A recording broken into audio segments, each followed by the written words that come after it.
O tema, querido, é confessando a palavra. Esse é o tema da nossa série, na qual, durante as próximas 7 semanas, nós vamos estar aqui mergulhados. Às vezes a gente vem aqui com nível de expectativa. Mas o que mais nos importa, querido, quando viemos aqui às quartas-feiras, é tornar o Evangelho verdadeiro para nós. Eu tenho certeza que na nossa série 7 derramamentos do sangue de Jesus, muita coisa mudou aqui no seu entendimento. Sim ou não, igreja?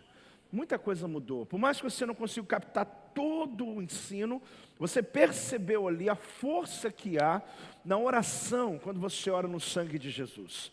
Esse tema Deus nos deu quando a apóstola estava preparando algumas mensagens de treinamento para os pastores do ministério. E ela começou a preparar, e ela começou a acessar alguns materiais antigos lá de casa, de um autor chamado Kenneth Hagin.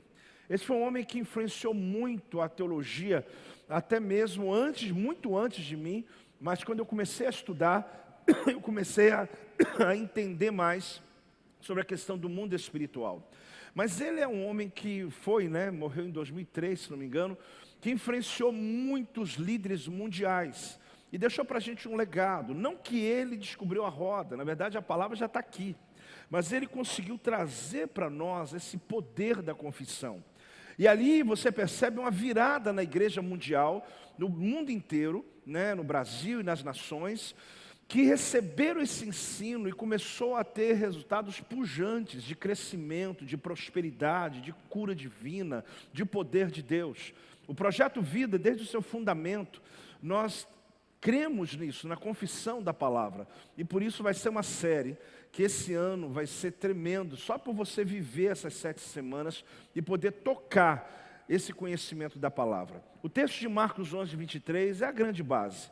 Porque em verdade vos digo, ou em verdade vos afirmo, se alguém disser a este monte, ergue-te e lança-te no mar, e não duvidar no seu coração, mas crê que se fará o que diz, assim o que? Será com ele. Irmãos, a gente lê um texto desse, nós que cremos na Bíblia, nós que somos biblicistas, cremos na palavra, na revelação da Bíblia. Irmãos, a palavra de Deus, ela não contém a palavra, a Bíblia não contém a palavra de Deus, a Bíblia é a palavra de Deus. Muitas religiões tentam roubar essa convicção da gente. E é uma das primeiras doutrinas que você tem que entender que a Bíblia, ela não contém a palavra, ela é. Toda ela é a revelação de Deus. Então aqui, também numa versão diz assim, por esta razão estou lhe dizendo que qualquer coisa que pedirem em oração, creiam, confiem e tenham confiança, que foi concedido a vocês e vocês o terão.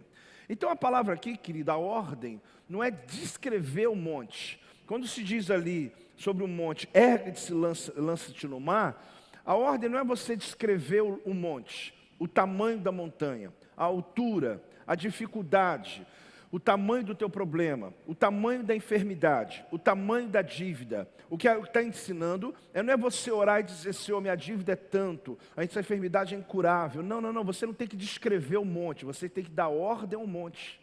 Então você tem que começar a aprender a confessar a palavra, aprendendo que você não tem que dar dimensões para Deus. O tamanho, se é 1000 ou 1 milhão, se é uma dor no seu pé, um câncer, isso não importa. Na verdade, você não tem que dar descrições para Deus, você tem que dar uma ordem à enfermidade, uma ordem à dívida, uma ordem à montanha e dizer, sai daqui e vai para o outro lado. E a Bíblia diz, se você crê de todo o teu coração, assim o será. Quem quer alcançar esse nível de fé na sua vida, querido? A fé, ela vem pelo ouvir, ela vem pela essa exposição bíblica, mas ela vem também pela sede que eu carrego, pela vontade que eu tenho de crescer, pela vontade que eu tenho de mergulhar. O tema que eu vou usar hoje é não deixe suas palavras se tornarem sua prisão. Vamos falar juntos? Não deixe suas palavras se tornarem sua prisão. Esse é um dos temas que a gente vai falar nesses dias, é o primeiro.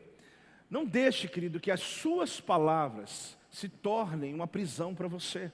Não permita que você mesmo seja prisioneiro do que você falou por não ter vigiado as palavras que você liberou.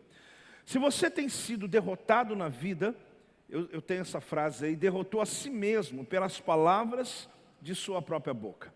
Porque há um poder na palavra, tanto para levantar quanto para derrubar, para abrir e para fechar, para quebrar as cadeias e para tornar uma muralha em sua frente, para criar uma ponte ou criar um hiato, um abismo. As palavras, elas têm poder de construção, mas as palavras também têm poder de destruição. Nós temos o poder sobre pessoas que influenciamos de destruir a vida de uma pessoa. É claro que a maldição tem que ter uma causa, mas quando liberamos uma palavra, essa palavra recebe, ela é bem recebida, até mesmo uma palavra maldita, uma palavra de doença, essa palavra vai ter efeito na vida daquela pessoa, mas ao mesmo tempo, há um poder tremendo. Então Jesus, ele diz nesse texto, a respeito desse poder, dê um comando ao monte. Não descreve não, querido, não fica dando uma lista, gastando mais tempo descrevendo o seu problema, do que o tempo declarando o que Deus pode fazer. Às vezes nós ficamos minutos e minutos tentando dar detalhes para Deus, e no final Deus só pode me abençoar. Não, fique tempo que for necessário, falando, Deus, estou dando ordem a esse problema. Qual o problema? Está aqui, o senhor já conhece, precisa dar o tamanho dele. É interessante que um escritor ele disse o seguinte: você disse que não podia, e no momento em que falou assim foi vencido. No momento que você disse, eu não posso, você foi vencido. Eu preciso começar essa série com os ensinamentos básicos a respeito. A gente vai aprofundar em muitas coisas aqui, mas a grande maioria talvez não foi ainda tocado por esse ensino, que faz parte de uma cultura do servo de Deus. Existem muitos crentes que se converteram, mas não é por não ter instruído você, mas talvez não teve ainda a oportunidade que vai ter nessas 7 semanas, de poder compreender que quando você acorda, libera uma palavra, desde o momento que você faz uma declaração, você precisa saber o que você vai falar.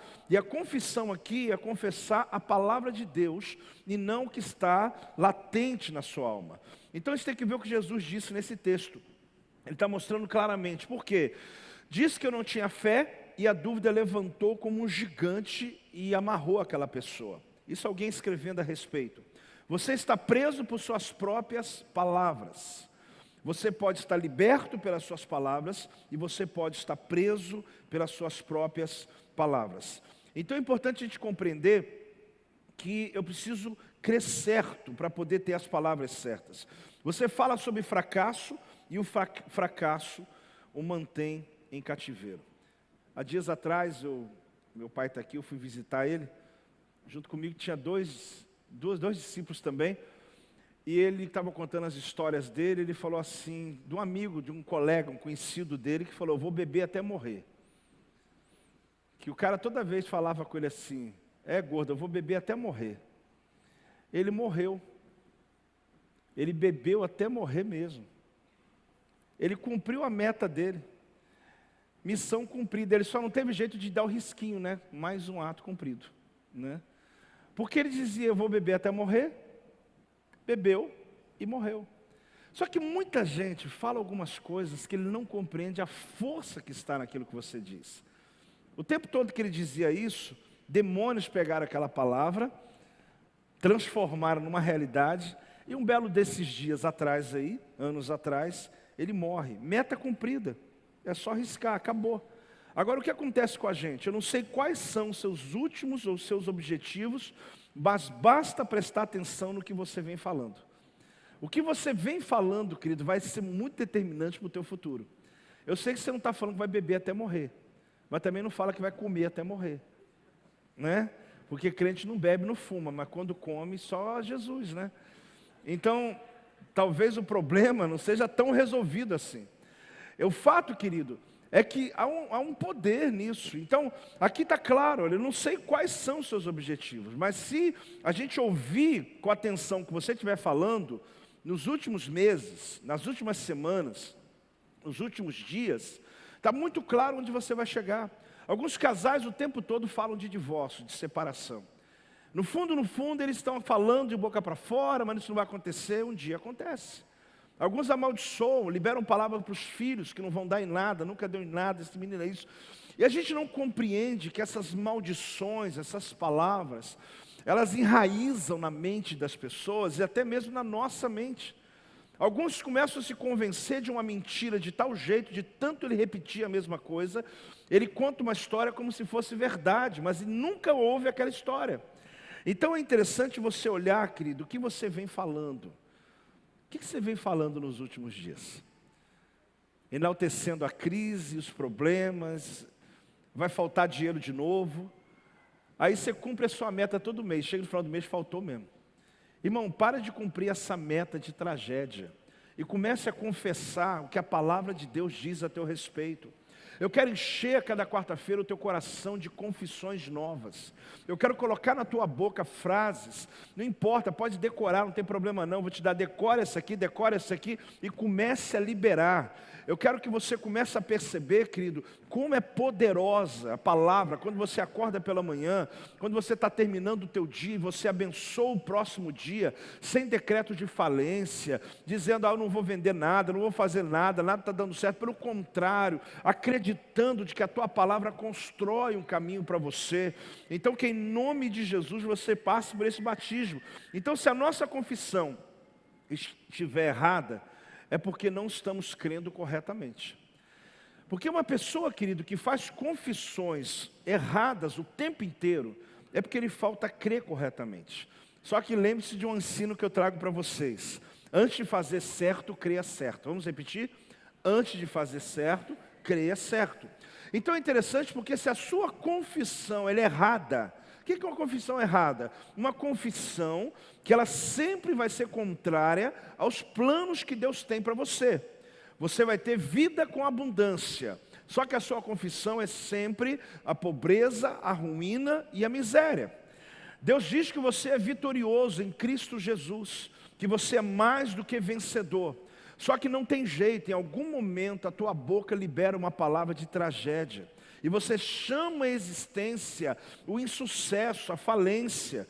Então olhe bem, se não estamos crendo corretamente, é porque os nossos pensamentos estão errados.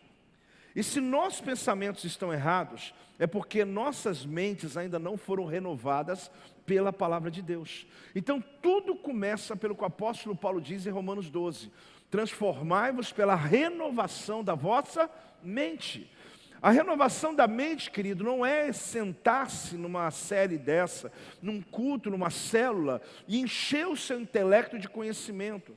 A renovação da mente só acontece com a conversão, confessando Jesus como Senhor e Salvador da sua vida.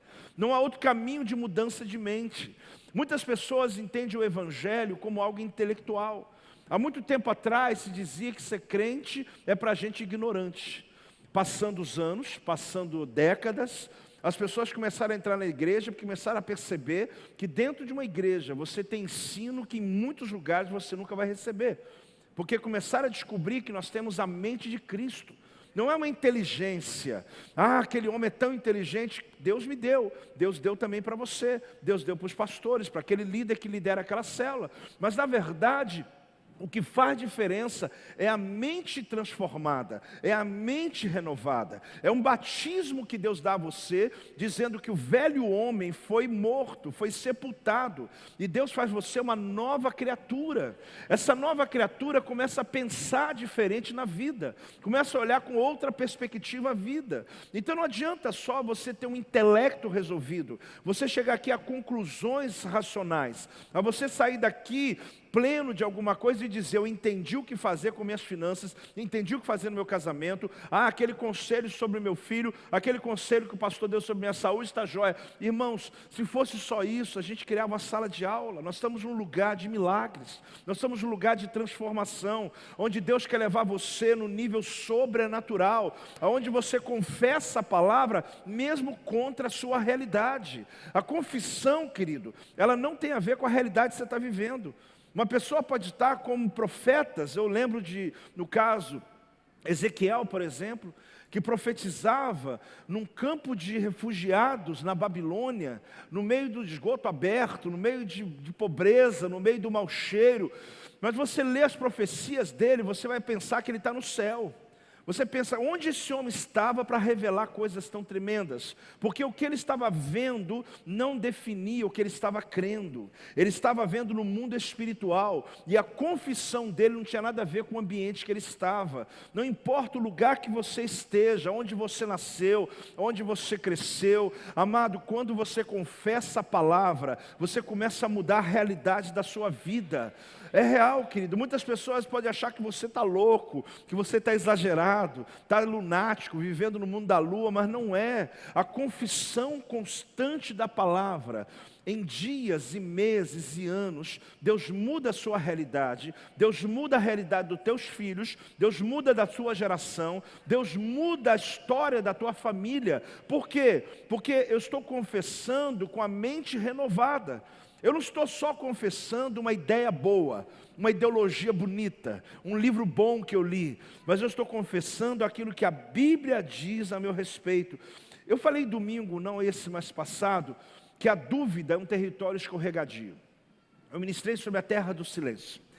E naquele de manhã e de noite aqui na igreja, eu trabalhei muito sobre isso, dizendo, olha, uma pessoa que tem dúvida sobre algo, ela sempre é insegura, claro, e ela sempre é desequilibrada, porque ela não consegue se equilibrar em lugar algum, porque a dúvida é um terreno que escorrega. Ele está para romper, mas ele não consegue firmar os pés na rocha. E o que Deus quer fazer nesses dias, querido, é lhe dar uma certeza, uma clareza tão grande quanto os pontos básicos da palavra de Deus, que a dúvida não vai chegar nem próximo da sua casa mais, porque você vai começar a perceber que existem doutrinas da palavra, existem liberações da palavra, que elas precisam estar no seu coração, na sua mente o tempo todo, principalmente quando as circunstâncias elas são completamente avessas. Eu coloquei alguns temas. Um deles é uma frase que eu tomei de um texto que diz assim: diante deles. Vamos falar juntos? Diante deles. Essa frase ela aconteceu em Êxodo 21:1. Porém o texto que eu vou ler primeiro, ele está ainda numa outra tradução que eu vou ensinar para você melhor. Aqui é quando o povo de Israel estava diante do Sinai, e Deus dá a eles a lei, dá a eles a Torá. E agora diz o seguinte: são estes os estatutos que lhes proporás. É interessante que nessa versão a gente não consegue entender bem, mas na versão original diz assim: e estas são as leis que você deve colocar diante deles. Então aqui Deus está falando para Moisés sobre as leis que eram para colocar para o povo. Na primeira versão ela não dá muita clareza, mas no original fala isso. E estas são as leis que você deve colocar diante deles. Fala comigo, diante deles. Quando ele fala e esta, significa que havia uma lei, mas que Deus estava adicionando algo para ele. Então havia uma lei, mas Deus está acrescentando algo, ele está e esta. Por quê? Você está vendo que tem mais algo que eu estou lhe dando. Diante deles, qual é o sentido aqui? Não se refere a ensinar a Bíblia exaustivamente para alguém. Por mais que a gente ensine Bíblia lá para as crianças, para os pré-adolescentes, para os adolescentes, para os jovens, nas quartas aqui para vocês, a gente quer que você aprenda a Bíblia, querido, mas não como um ato religioso, que você lê e decora um texto, mas não sabe nada que está dizendo ali. Mas a ideia é que você tenha a Bíblia guardada no teu coração, que você saiba o que você está falando. Você não precisa conhecer a Bíblia inteira, mas aquilo que você lê, você consegue discernir. É tão interessante quando a gente consegue ler a palavra com esse entendimento. Um dia eu pregava para pastores, eu disse isso. Algumas pessoas chegam e falam: apóstolo, como chegar à conclusão de um texto? Eu gosto muito daquela metáfora de que o profeta Elias, ele chega para o moço perguntando se tinha uma nuvem chegando. Ele continuou orando e perguntou: tem uma nuvem chegando e nada, e tem uma nuvem chegando e nada. Aí quando chegou a 7ª vez, o moço falou assim: tem uma nuvem tamanho da palma de um homem. Eu já falei para vocês aqui, para mim a Bíblia é assim também. Quando eu leio o texto uma vez, eu não entendo. Eu leio a segunda, às vezes não está claro. Mas quando você chegar na 6ª ou na 7ª vez o mesmo versículo, você vai levar um susto. Você vai ver que vai começar a aparecer uma pequena nuvem, tamanho da palma de um homem, e você vai falar: estou começando a entender. O que é isso? É você não ler a Bíblia só para decorar. É você não ter a palavra só para poder falar sem conhecimento, sem autoridade que ela dá a você. Então, diante deles, tem 2 sentidos. O primeiro deles é mostrar uma mesa pronta para que uma pessoa possa se servir. Quando alguém estava traduzindo esse texto hebraico, é dizendo o seguinte: põe as escrituras diante deles. É o professor pegar de um jeito tão fácil que vai trazer as escrituras e expor numa mesa. E você vai passar no self-service e você vai estar olhando ali aquela comida e você vai ver o que você precisa. E vai estar diante de você. Quem está entendendo, diga amém. Vai estar claro para você. Então ele está dizendo, ponha diante deles. Ponha de um jeito que eles leiam, entendam, que eles saibam viver essa palavra, que eles ponham em prática na vida deles. Não adianta eles decorarem um monte de leis. Lei tal, lei número tal, mas eles não conseguem viver. O segundo sentido diante deles se refere a colocar dentro deles. É um professor que não está apenas trazendo uma mensagem externa, mas é alguém que está plantando uma semente da prática dessa palavra. Colocar dentro, querido, é plantar uma semente, é dar a você a condição de praticar o que você está ouvindo. Quem está aí, diga amém. A outra coisa, ouse pensar os pensamentos de Deus. Vamos repetir? Ouse pensar os pensamentos de Deus. Aí tem que ser ousado mesmo. Porque Isaías 55:9, a palavra de Deus, ela traz esse entendimento para nós. Ouse pensar como Deus pensa. Como são os pensamentos de Deus? Tenta abrir aí, dá tempo. Isaías 55:9. Apóstolo, sou projetor, já era. Mas eu gosto que você treina um pouco aí. Isaías 55:9. Porque assim como os céus são mais altos do que a terra, assim são os meus pensamentos, caminhos mais altos do que os vossos caminhos, e os meus pensamentos mais altos do que os vossos pensamentos. Esse texto, apesar de ser geral, ele mostra com clareza para nós, querido, que a maneira que nós pensamos sempre será diferente da maneira de Deus. As maiores coisas que nos acontecerão serão resultado de entrarmos na dimensão da fé, caracterizada como? Pelo crer e confessar. Então, as maiores coisas que vão acontecer para nós, elas são resultado, querido, de você crer e confessar. De você chamar a existência que está no teu coração. Só que você tem que entender uma coisa. Quando alguém passa um susto, ele tem como pensar o que vai falar? Não. Alguns nessa hora revelam o que está no coração, né? Ou ele revela um santo que está lá guardado ainda, né? E ele fala na hora, você fala assim, está amarrado, né? Que você não sabe, falei. Ou ele fala um palavrão, né? Porque na hora do susto é como se viesse a primeira palavra. Confessar a palavra, querido, é tornar as escrituras, é tornar a palavra, essa verdade dentro de você, que ela vai ser natural.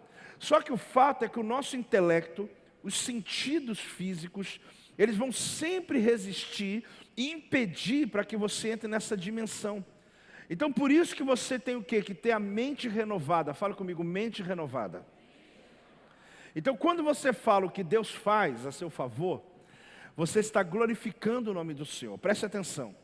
Mas quando você valoriza demais aquilo que o inimigo está fazendo contra você, você está glorificando o diabo. Preste atenção. Se confessarmos que Satanás é capaz de prender você, de manter você afastado das suas vitórias, dando a ele benefícios que ele tem autoridade sobre a tua vida, você está dando testemunho do diabo. Eu já vi muito crente dizendo, não, porque o diabo me afastou de Deus. Que coisa é essa? Olha o que você está falando. Você está dizendo que o diabo tem poder de afastar você de Deus, você acabou de glorificar ele. E a Bíblia fala que o mundo jaz o maligno, que o Deus desse século é Satanás. Então muita gente está valorizando mais o império das trevas sobre o não, sobre o que deu errado. Não, porque olha, todo dia o diabo consegue vencer.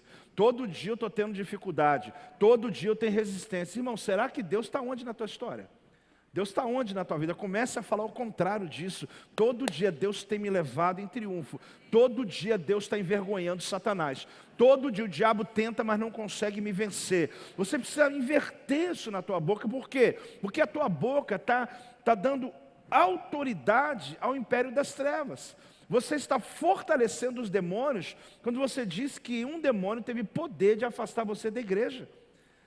Ele se sente, né? Ele chega no inferno e fala, olha, eu estou o cara agora. Eu consegui tirar um crente da presença de Deus. Como pode um tupiniquim desse, um demônio perna fina desse, conseguir tocar a sua vida, que o Todo-Poderoso habita dentro de você, nem perto de você ele devia chegar, e você começa a glorificar o inferno? Querido, muda a sua linguagem. Confesse o que a palavra de Deus diz, mesmo que as aparências sejam outras, mas o diabo vive de aparências, Deus vive de realidade. Então, confesse a palavra, não importa o que está acontecendo, e não se dobre diante do primeiro impacto. O que é dobrar diante do primeiro impacto? Quando a notícia chega, e você fala, caiu, a casa caiu, acabou tudo, não tem mais jeito, irmão, guarda a tua boca. Se você não tiver nada para falar, fica quieto. E se tiver mais gente perto, então cala a boca. Porque você começa a plantar incredulidade para todo mundo, os colegas de trabalho, dentro de casa, o tempo todo, dentro do carro, e o tempo todo só declarando que não tem jeito, e Satanás sendo o quê? Glorificado. Então olhe bem o que diz 2 Coríntios 4,4. Esse texto é muito conhecido, mas lembre-se dessa palavra. Nos quais o Deus desse século cegou o entendimento dos incrédulos, para que lhes não resplandeça a luz do Evangelho, da glória de Cristo, o qual é a imagem de Deus. Olhe bem, querido, confesse a sua salvação. Vamos falar alto? Confesse a sua salvação. Eu quero mostrar a você o que Paulo diz em Romanos 10:10. Aliás, o tema é confessa a palavra. Confessando a palavra tem que ter Bíblia. Porque com o coração se crê. Romanos 10:10. Com o coração se crê para a justiça, e com a boca se confessa a respeito da salvação. Amado, é a tua boca que te salva. A tua boca que te salva todo dia, ou é a tua boca que te condena todo dia? Cuidado para que as suas palavras não sejam aquelas que prendem você o tempo todo. E a grande pergunta no final da semana, no final do dia, por que a minha vida não rompe? Amado, a resposta está na tua boca. A resposta está na sua própria palavra. Você precisa aprender isso. Deus lhe deu um poder de transformar ambientes, qualquer que seja. Você de chegar como Jesus no meio de um velório e mudar o velório para uma festa. Deus te deu o poder para mudar realidades. Famílias que estão destruídas, quando você entra, a palavra sábia que sai da tua boca muda realidades. A gente está vivendo um tempo onde muitas pessoas estão em pânico. Graças a Deus o Brasil teve um caso do coronavírus em São Paulo, mas tudo está controlado. Só que a gente não tem muita noção do que está acontecendo dentro da China. Hoje, conversando com alguns pastores na Itália, sobre a confusão que está causando, porque o problema, querido, chama-se pânico. Isso para tudo. Quando anunciou que o Brasil estava em crise alguns anos atrás, o Brasil entrou em crise por causa do anúncio. O Brasil estava entrando em crise, mas o Brasil entrou de fato numa crise, porque todo mundo começou a parar de comprar, começou a comprar, aliás, comprou comida demais, já guardou dinheiro, parou de negociar, o mercado parou de girar e o Brasil começou na bancarrota horrível. Por quê? Porque aquilo que falou entrou na mente das pessoas. E a atitude das pessoas começou a ser baseado naquilo que Mamon estava falando, naquilo que o Deus desse século fala. Por que o Deus desse século ele é chamado assim? Porque ele é chamado Deus desse século. E uma das maneiras que ele tem é de tornar algo muito maior do que de fato é. Nós estamos hoje diante de um fato, que ele é real. Nós não vamos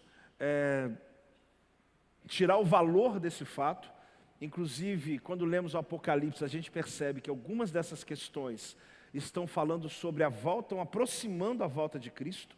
Por isso que fica claro para nós que se uma coisa como essa tomar dimensões apocalípticas, a igreja vai ser arrebatada, porque Cristo vai tirar a gente antes desses casos que vão acontecer, porque de fato, querido, o mundo vai entrar no caos mesmo. Isso está no Apocalipse. E aonde alguns líderes vão ter que se levantar para trazer paz, e no meio desse caos, dessa chamada tribulação, a igreja vai ser arrebatada antes do caos se instalar. Não estou dizendo que é o coronavírus, mas eu estou dizendo que vão acontecer situações e pestes, a Terceira Guerra Mundial, e uma série de fatores que eles estão muito fortes em nosso tempo. Mas o que nós temos que entender é que nós cristãos temos que ter a linguagem certa para todas as coisas. Quando vem crise financeira, crise política, crise ideológica, a gente precisa tomar sempre uma posição no que a Bíblia diz, irmãos. A gente tem engano, que a gente acha aquilo que eu penso, não é aquilo que eu penso, é aquilo que a Bíblia diz. Hoje, quando algum desses pastores me ligaram, ele dizia assim: apóstolo, me dá uma palavra, porque eu preciso de uma palavra. Eu falei: vamos na palavra. Aí eu li um texto com eles. O texto que eu li está em 2 Crônicas, capítulo 20, versículo 12. E eu quero ler esse texto com vocês aqui. Porque eu disse a você que muitas das minhas mensagens são respostas a perguntas que me fazem. E quando alguém me perguntou sobre isso, Deus me mandou ler esse texto de 2 Crônicas, capítulo 20, no versículo 12. Abra aí para você poder acompanhar comigo e entender exatamente o que essa escritura quer ensinar para nós. 2 Crônicas 20, 12. Projeta também, por favor. Ah, nosso Deus, acaso não executarás tu o teu julgamento contra eles? Porque em nós não há força para resistirmos a essa grande multidão que vem contra nós. Agora a última frase é que é a grande questão. E não sabemos nós o que fazer. Foi essa frase que eu ouvi hoje de alguns líderes lá na Itália. Nós não estamos sabendo o que fazer. Aí Deus falou: então vamos ler a Bíblia. Porém Josafá, que é o que está falando desse texto, fala assim: porém os nossos olhos estão postos em ti. Então a primeira coisa que ele fala: a gente não sabe o que fazer. Não é problema você declarar, querido, a sua incapacidade diante de Deus. Isso não é pecado. Mas ele está dizendo: nós não estamos sabendo o que fazer diante de tal situação, mas os meus olhos estão postos em ti. Eu não tiro os meus olhos do Senhor. E aqui a resposta que Deus tem, querido, para as nações e para o Brasil. Eu não sei que dimensão que isso vai tomar. Eu não sei mesmo. Eu oro, querido, para que Deus proteja a nossa nação e para que logo na Itália, na China, Deus use a mente humana e dê a eles uma capacidade de descobrir a saída para esse vírus que está trazendo não só uma doença às pessoas, mas um pânico na mentalidade de milhões de pessoas que hoje já estão em pânico. Você sabe o que é, querido? Pessoas ficarem desesperadas porque não tem onde comprar, porque já não tem, da noite para o dia. Você acordar, a cidade vira um cemitério onde as pessoas se escondem dentro de casa. A gente não quer viver isso. E eu oro em nome de Jesus para que o sangue do Cordeiro esteja sobre as nossas casas, sobre a nossa nação. E Deus olhe para nós, sabe, nos livrando dessa peste, nos livrando desse mal. Mas o que eu quero dizer para você, querido, aprenda com Josafá. Eu não consigo pensar em uma oração melhor do que aquela que ele proferiu. Quando ele fala sobre isso, os olhos de um mundo ansioso hoje estão todos nessa crise global, querido. É que o carnaval no Brasil ofuscou um pouquinho esse movimento. Mas amanhã a gente está percebendo, hoje à noite, de hora em hora, isso está crescendo. O pânico, já tem lugares que você vai ver no mapa, a cada hora o crescimento do vírus no mundo todo. Só que nós temos que começar a olhar o mapa, querido, da outra coisa, da ação de Deus que vai vir sobre esse caos, e que talvez nesse pânico muitas pessoas vão se converter, muitas pessoas, concluindo a palavra, virão para Cristo, talvez pelo medo da morte, pelo medo de tudo que está acontecendo, e a hora que a igreja entra, que você entra com a palavra de poder, com a palavra poderosa. Então os olhos do mundo, empresas, né, hoje na China, empresas, escolas e outros países também, atrasando as atividades, fronteiras estão fechadas, aeroportos fechando, uma série de questões acontecendo. Eu não vim aqui para pregar o caos. Eu vim aqui só para dizer para você que eu também sei, mas que eu sei o que a Bíblia diz a esse respeito. E eu sei, querido, que em todas as coisas nós somos mais do que vencedores. A promessa de Deus não é que você não passará por aflições. A promessa de Deus é que Ele está do teu lado para te trazer vitória e guardar a tua vida de todo mal.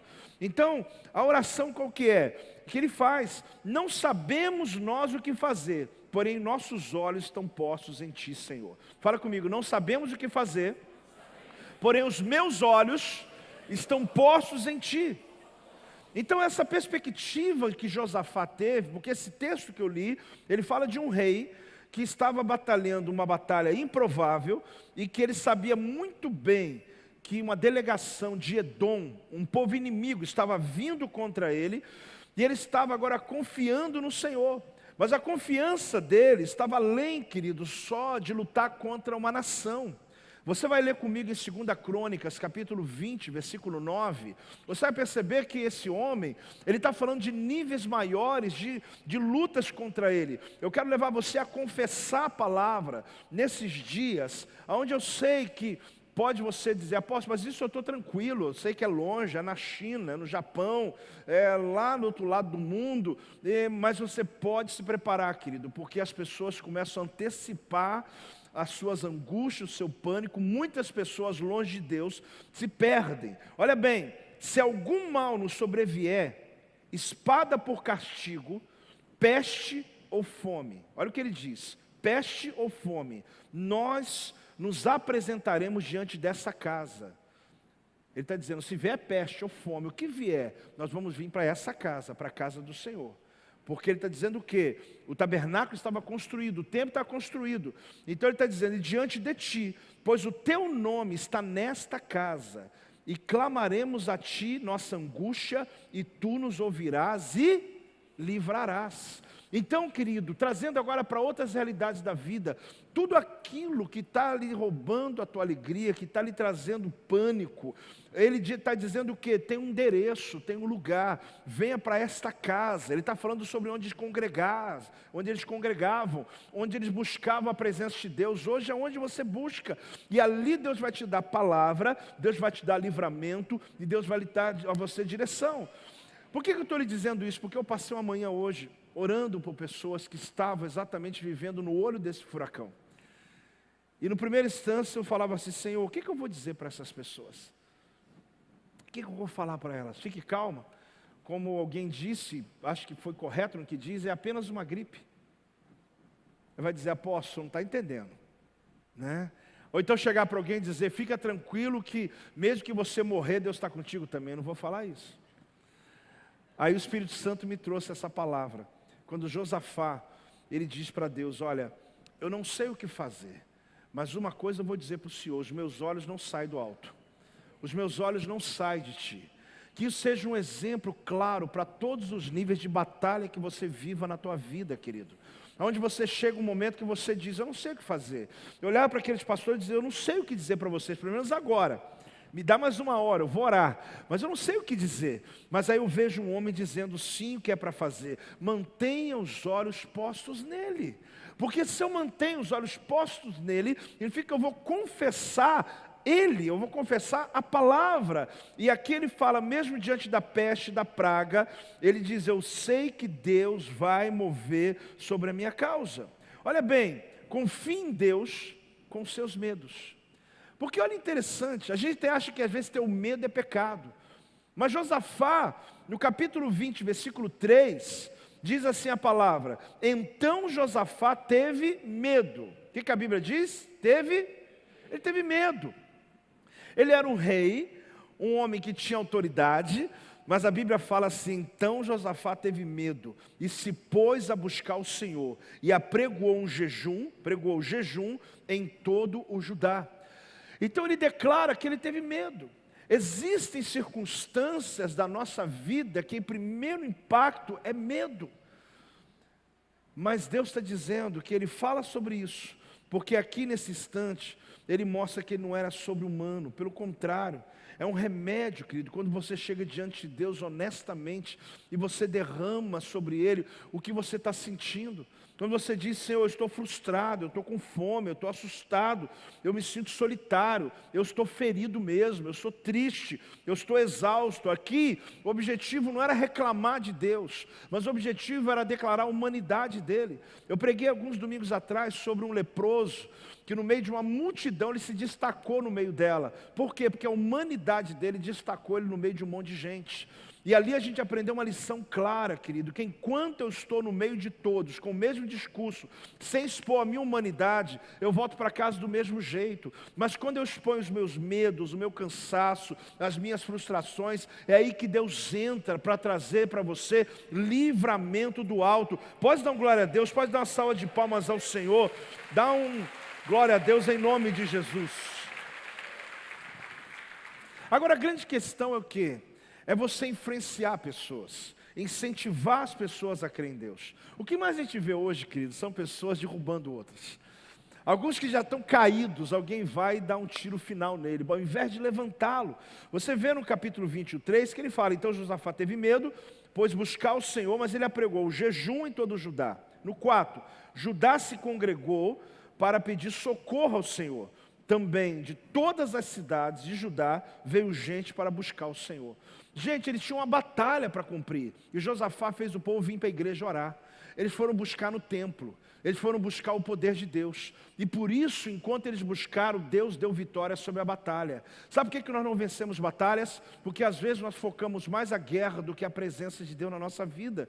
Nós damos mais valor e sustentamos e alimentamos os nossos problemas do que alimentamos o nosso coração da palavra. Muita gente fica lendo muito mais sobre a doença que tem do que o que a Bíblia fala sobre a tua doença. Muitas pessoas ficam de bruço lendo sobre a pobreza, a ruína e miséria que Satanás está trazendo, do que quando Deus diz que vai lhe prosperar na sua fidelidade. Então aprenda, querido, não descreva a sua montanha, simplesmente dê uma ordem para ela sair da tua frente. Não precisa ser especialista no seu problema, seja especialista no seu Deus. Eu sei que você já ouviu isso, mas tem gente que tem que entender isso. Está gastando horas e tempos da sua vida se especializando no seu problema. Interessante que hoje alguém ensinando sobre finanças, ele dizia que uma pessoa é capaz de trabalhar 12 horas por dia para ganhar melhor. E ganhar melhor para dar uma qualidade de vida melhor à família. E ele trabalha mais porque ele quer ter algumas coisas que vai dar ele mais prazer. Mas ele é incapaz de parar 1 hora de 30 dias para poder saber o que fazer com o dinheiro que ele ganhou. Ele trabalha 12 horas todo dia, mas ele não para 1 hora para poder pensar o que eu vou fazer agora com esse sacrifício todo que eu fiz. Aí fica pobre do mesmo jeito. Porque ele não compreende que não é o excesso de trabalho, mas é o que eu vou fazer com aquilo que eu trabalhei. Então eu preciso compreender, querido, que eu não posso gastar tempo com as minhas dores, eu tenho que gastar tempo com o meu Deus. Quando você se ajoelhar para buscar o Senhor e ficar talvez tempos e tempos descrevendo a sua realidade, que Deus já conhece, passe tempos lendo, declarando a palavra, confessando a palavra, e Deus vai lhe fazer vitorioso. Só que incentive as pessoas ao seu redor a fazer o mesmo. Eu creio muito no poder da confissão. Por isso eu quero, querido, fazer uma confissão com você no Salmo 91.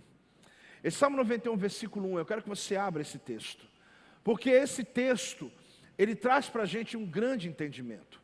Quando eu citei aqui sobre o coronavírus, eu não quero ser nenhum, como disse, pregador do caos. Mas a gente, nos próximos dias, vai ver esse movimento acontecendo no mundo todo.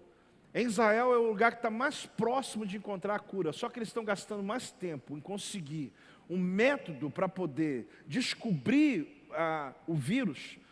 Hoje lá em Israel eles conseguem descobrir uma pessoa com o vírus em 15 minutos. O máximo que se consegue é em 3 dias. Lá em Israel em 15 minutos já sabe se a pessoa está infectada ou não. Só que agora para descobrir a cura disso, ninguém sabe. Porque, afinal de contas, os padrões não se repetem, uma série de estudos estão acontecendo, vocês devem estar acompanhando também. Então, o que vem pela frente? Eu só quero dizer uma coisa para você, querido. Assim como em qualquer outro assunto, eu creio em Deus. E assim como em qualquer outra situação, eu creio que o sangue do Cordeiro está sobre a minha vida.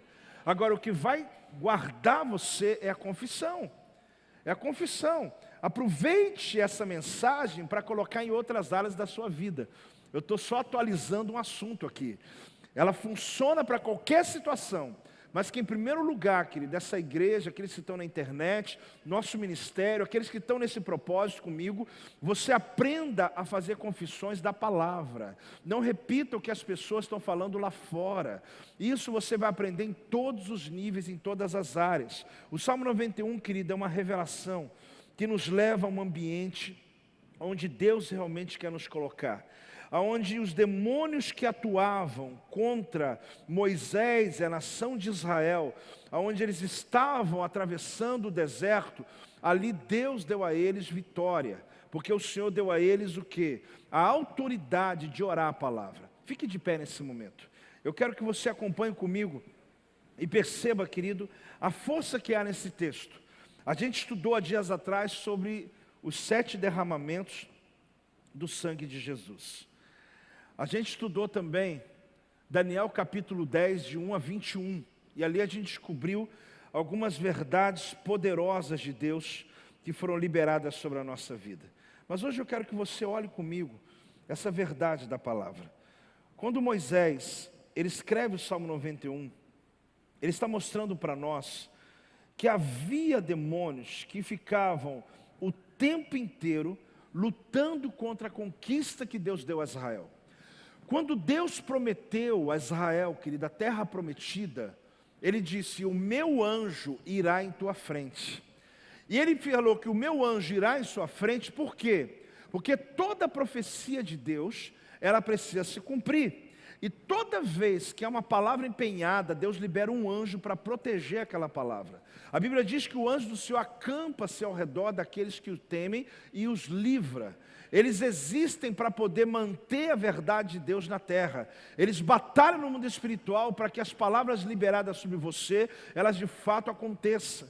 Eu contei uma história antes de eu começar a pregar, que Jesus entrou num ambiente que estava tendo um velório. As pessoas estavam andando na rua para levar um defunto para ser enterrado. Mas quando Jesus entrou, a morte encontrou com a vida. E quando a vida tocou, o ambiente foi transformado. Por quê? Porque durante muito tempo, aqueles judeus religiosos liam a Torá, liam a Bíblia sem acreditar mais nela. Muitos crentes hoje, querido, não estou criticando A ou B ou igreja, nada disso, mas em um geral, muitos crentes hoje frequentam igrejas, leem a Bíblia, mas não acreditam no que está lendo. Mas a minha oração em nome de Jesus, que você leia a palavra, ela entre, do mesmo jeito que alguém expõe uma mesa e põe a comida, e você sente o sabor do que você está comendo. Ali no livro de Êxodo, quando eu li para você aquele texto, é assim que a palavra tem que ser para nós. Ela tem que ser exposta numa mesa, e quando você come dela, você sente o sabor dessa palavra, você sente ela fazendo parte da sua vida. Esse é um texto de muitos que eu posso ler, mas eu quero ler esse texto para que ele cubra a sua casa, ele cubra a sua vida. Esse texto fala sobre 7 demônios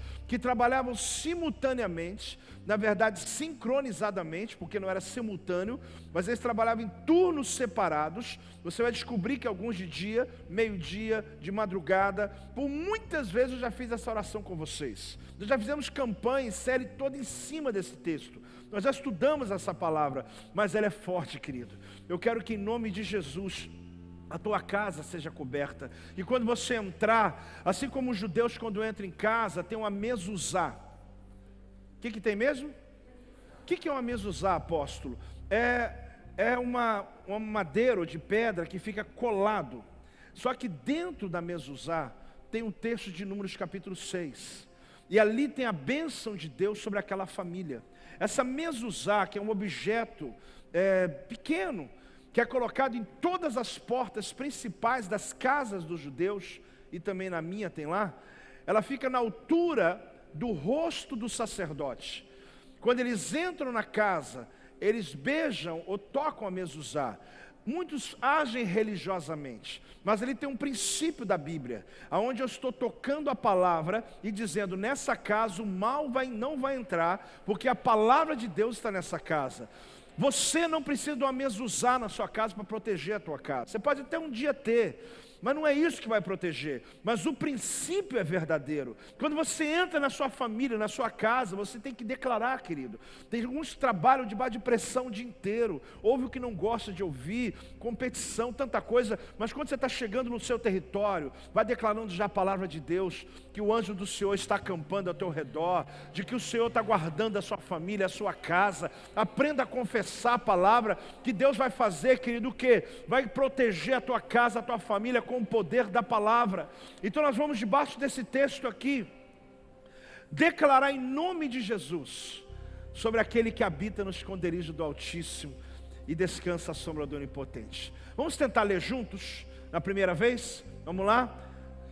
O que habita no esconderijo do Altíssimo e descansa à sombra do Onipotente, diz o Senhor, meu refúgio e meu baluarte, Deus meu em quem confio, pois Ele te livrará do laço do passarinheiro e da peste perniciosa. Cobrir-te-ás com as suas penas, e sob suas asas estarás seguro. A sua verdade é pavês e escudo. Não te assustarás do terror noturno, nem da seta que voa de dia, nem da peste que se propaga nas trevas, nem da mortandade que assola ao meio-dia. Caiam 1000 ao teu lado, 10.000 à tua direita, tu não serás atingido. Somente com os teus olhos contemplarás e verás o castigo dos ímpios, pois dissestes: o Senhor é o meu refúgio. Fizeste do Altíssimo a tua morada, nenhum mal te sucederá, praga nenhuma chegará à tua tenda. Dá um glória a Deus, meu amado, dá uma salva de palmas ao Senhor, dá um aleluia em nome de Jesus. É aqui, querido, que está uma liberação de Deus sobre a tua vida. Demônios que atuam em áreas diferentes, em horários diferentes, abrindo portais diferentes, seja o laço do passarinheiro, seja a peste perniciosa. A Bíblia fala que você vai estar seguro, porque a verdade dele, a sua verdade, é pavê e escudo. Pavê aqui não é de comer não, tá, irmão? É porque o escudo é aquele que o soldado carregava no braço, e o pavês era aquele grandão que cobre o corpo dele inteiro. Então ele fala que a palavra de Deus é o escudo, mas também te cobre inteiro, do pé até a sua cabeça. Então praga alguma vai chegar sobre você, vai chegar sobre a tua tenda. Então ele fala aqui: cobrir-te-ás com as suas penas, sobre as suas asas você está seguro. Aí ele diz: você não vai se assustar com o terror noturno. É porque esse demônio aqui trabalha de noite. Nem com a seta que voa de dia, porque esse demônio trabalha de dia. Nem com a peste que se propaga nas trevas, porque esse aqui trabalha na madrugada. Nem da mortandade que assola que hora? Ao meio-dia, porque ele trabalha ao meio-dia. São turnos de demônios o tempo inteiro. Apóstolo, eu estou ficando assustado. Não. Caiam 1000 ao teu lado, 10.000 à tua direita, mas você não vai ser atingido. A tua casa não vai ser atingida, porque há uma liberação de Deus aqui. Somente com os teus olhos contemplarás o castigo dos ímpios. Pois você disseste o quê? O Senhor é o meu refúgio. Você que disse isso, o Senhor é meu refúgio. Fala aí, o Senhor é o meu refúgio. Aí ele está dizendo: fizeste do Altíssimo a tua morada. Aí ele fala aqui, olha, nenhum mal, irmão, praga sucederá, praga nenhuma. Eu senti de Deus de orar hoje por isso, querido. Eu não estou profetizando coronavírus, estou falando em nome de Jesus. Eu não estou atraindo nada disso. Mas eu quero orar, eu quero cobrir a sua vida. Eu quero cobrir a sua vida. Eu não sei que dimensão isso vai tomar, mas eu quero declarar em nome de Jesus que a palavra de Deus, libere essa palavra na sua casa. Libere essa palavra todo dia. Caiam 1000 ao meu lado, 10.000 ao meu. Não sei o que vai acontecer, mas a bênção de Deus, praga alguma, chegará na minha tenda. Em nome de Jesus. É uma confissão. É a confissão da palavra de Deus. Levante suas mãos e comece, querida, a profetizar. Comece a declarar.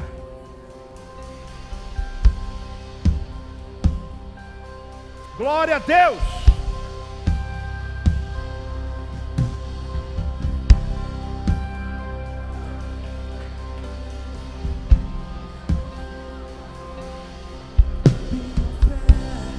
Não está firmada as coisas que podes fazer. Deus te dá autoridade, querido, Eu aprendi para mudar a realidade da sua casa. pelo que é. Há um poder na palavra liberada.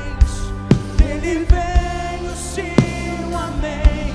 Somente dele, mais ninguém. Isso, em nome de Jesus. Deus, Em nome de seja Jesus. o louvor. Se Deus fizer, Ele é Deus. Se não quiser, Ele é Deus. Se a porta abrir, Ele é Deus. Mas se fechar, continua sendo Deus. Se a doença vier, Ele é Deus. Se curar eu vou, Ele é Deus. Se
missionário que está na China, inclusive pastor, ele tem alcançado centenas de chineses.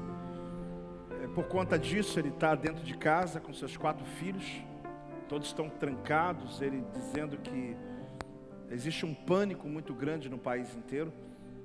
Esse missionário faz uma oração e diz assim: eu oro para que esse vírus seja erradicado, para que minha família permaneça saudável. Mas Deus é bom, independentemente do que as próximas semanas trouxerem. Usa uma máscara ao ar livre, quando ele consegue sair para algo, e lava as mãos com frequência. Mas minha esperança não está firmada nesses esforços.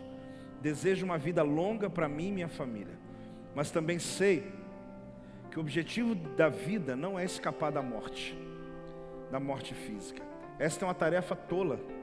O objetivo é estar preparado para quando a morte física inevitavelmente vier, glorificando e desfrutando de Deus até aquele dia chegar. Essa é a oração que ele fez. Eu não estou nem supervalorizando, nem ao contrário. Mas eu sei que alguns estão vivendo hoje à mercê de algo muito sério. Mas aí que está a diferença: aqueles que servem a Deus e aqueles que não conhecem a Deus. O mundo está em pânico, porque se tem uma coisa que mexe com as pessoas é o medo da morte. Mas isso não pode mexer com você, porque Deus está no controle de todas as coisas. E a morte e a vida, querido, está no poder da sua declaração. Por isso essa oração desse missionário, ele diz: eu quero que minha família escape, eu quero que esse vírus acabe. Mas também é tolo aqueles que querem fugir da morte, porque na verdade a gente vive para Ele, para cumprir uma missão. E se essa for a missão dele, ele diz, é o que Deus vai fazer. Quando você se entrega completamente para Deus, querido, você sai desse medo. Só Cristo salva. Religião não tem resposta para isso, nenhuma ideologia. Ninguém que escreveu livros aí tem resposta para isso. Só Jesus tem. Só Ele é aquele que pode, ainda que eu estou no vale da sombra da morte, Ele vai lá e me resgata com o teu braço forte. Por isso eu quero perguntar uma coisa a você nessa noite. Você que nos visita, você que está aqui nesse lugar, se você tem hoje entendimento de que só tem um jeito, não por causa desse vírus, porque isso não é a primeira vez na humanidade. Já teve a peste negra, teve tantas coisas que nem recursos se tinha na época. Morreram milhões de pessoas. Na época do nazismo foram 6 milhões de judeus, fora que não diz a história, mas ciganos, fora muitos outros povos que morreram naquele período ali, e que foi pior do que um vírus, porque era um homem endemoniado que trouxe uma ideologia que eliminou da face da terra tantas famílias. O fato é que você tem que pensar que só Cristo pode trazer segurança. Só Cristo pode dar a você a convicção de que eu posso viver essa vida tranquilo, de que Ele está no controle de tudo. Por isso, antes da gente terminar, porque no final eu quero fazer uma última oração por vocês, eu quero orar por aqueles que estão aqui, e que Deus falou ao teu coração hoje, querido. Quando diz na palavra, mesmo que a seta venha contra você, mesmo que a praga venha contra você, eu não terei medo, não temerei mal algum. Por quê? Porque o Senhor abençoa você. Feche os olhos da igreja e diga assim comigo: Senhor Jesus, eu creio no teu poder, eu creio na tua palavra, que o teu sangue derramado na cruz foi por minha causa, e que me protege de todo o mal. E a tua palavra diz que aquele que confessar o teu nome será salvo. Por isso eu confesso o teu nome como meu único Salvador. Eu reconheço que não há outro Senhor além de ti, em nome de Jesus. Alguém fez essa oração hoje, entregando a sua vida para Jesus? Levante a tua mão para que eu possa lhe conhecer. Tem alguém que nos visita hoje? Deus tem uma obra a fazer na tua vida, querido.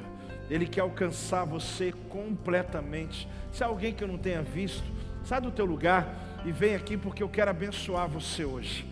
Eu tenho plena certeza de uma coisa: nessas quartas-feiras, Deus vai transformar a realidade da sua vida, assim como Jesus fez na vida de quantos encontraram com Ele. A Bíblia diz, querido, vinde a mim todos vós que estáis cansados e sobrecarregados. Todos nós um dia chegamos aqui com um peso, mas Jesus, Ele tirou esse peso. Isso, pode vir, pode celebrar, igreja. Há alguém mais? Você sabe o que mais, querido? Sabe o que mais? Pode vir aqui na frente. Glória a Deus, glória a Deus, glória a Deus. Você sabe, querido, que muitas pessoas, por conta das religiões, querem se aproximar de Deus por medo da morte. Não é o medo da morte que faz você aceitar Jesus. É claro que essa é a convicção primordial que você carrega, que agora sim Ele cuida de você. Mas não é por causa do medo do inferno, mas é pela alegria de ir para o céu com Ele. Então hoje, querido, quando eu digo venha na frente, confesse Jesus, é um ato que você vai mudar a tua vida completamente. Eu vejo pessoas insistindo em buscar saídas em tantos portais que se abrem, mas Jesus falou, eu sou o caminho, eu sou a verdade, eu sou a vida. Ninguém chega diante do Pai se não for por Ele. Vocês que estão aqui na frente, quem está feliz aí, diga um amém. Enquanto eu falo com eles, se tem mais alguém que quer e deseja tomar essa atitude, que você faça isso. Eles estão aqui na frente, querido, porque um dia você também veio. Pode acreditar, vocês dois que estão aqui, vocês estão fazendo o que todos nós um dia fizemos. Demos uma chance para Jesus. E a coisa mais importante que a gente fez na nossa vida foi isso. É o dia que a gente acreditou e disse, Jesus, eu confio completamente em Ti. E hoje eu quero orar por vocês, porque toda essa palavra de hoje, querido, tem um propósito. Que Deus traga proteção sobre a tua casa, sobre a tua vida, sobre o teu futuro. E esses dois, eu quero orar por eles, pedindo a bênção de Deus, Pai. Qual que é teu nome? Breno. Pai, eu abençoo a vida do Breno, Senhor. Ah, Deus, que hoje o Senhor aqueça o coração dele, porque ele está aqui nesse altar, porque o Senhor tem planos e projetos na vida dele, porque alguém um dia orou por ele. Eu abençoo, Pai. Eu abençoo a vida dele em nome de Jesus. Qual que é o nome dela? Graziele. Ah, Deus, obrigado pela Graziele. Obrigado pela ousadia que ela teve, Senhor, de chegar aqui nesse altar. Essa foi a primeira caminhada que ela fez na Tua presença. Ela começa hoje, ó Deus, um caminho novo na vida dela, onde a sua família, a sua casa, as suas amigas, ó Deus, vão, ó Deus, se assustar com aquilo que o Senhor vai fazer na vida dela. Eu abençoo para que ela prospere no seu caminho. E a salvação, Senhor, Tua palavra diz que o nome deles está agora escrito no livro da vida, em nome de Jesus. Deus abençoe vocês. Eu sou o apóstolo Joel. Essa é a tua igreja. Dá uma olhadinha ali para trás.